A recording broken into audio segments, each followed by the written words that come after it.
Mana 24 yil bo'ldi o'g'limni shu vafot etganida bojxona xizmatida, bojxona kollejini bitirib, viloyat bojxona boshqarmasida ish boshladi.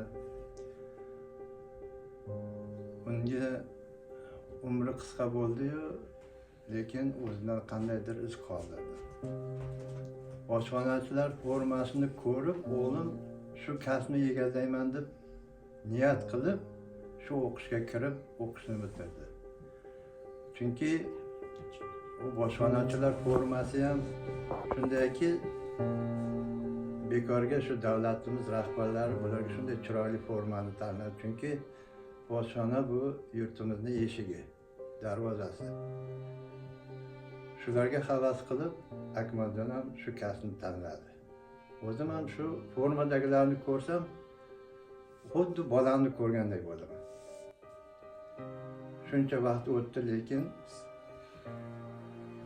Alloh sabr berdi bizga.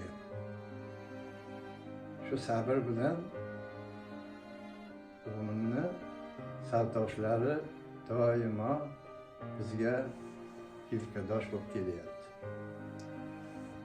Hech qaysi bir bayram, tantanali kunlar ularni yo'qlovsiz o'tmaydi.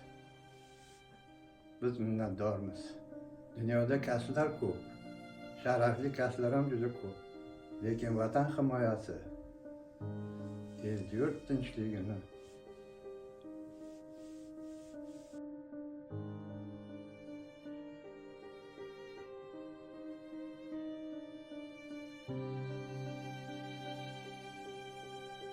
xizmat qilayotganlarning xizmati bu beqiyos deb o'ylayman. Bularning xizmatini hech qanaqangi bir miqdor bilan o'lchab bo'lmaydi. Vatanimiz tarixida juda ko'p urushlar bo'lgan, boshqa bo'lgan. Ana shu vatan himoyachilari saqlab qolgan. Bojxonachilar ham shunday. Chunki mamlakatimizning iqtisodiy xavfsizligi bularga bog'liq. Shular ichida bolam bo'lganligimdan men faxrlanaman. Bo'ldi boshqa.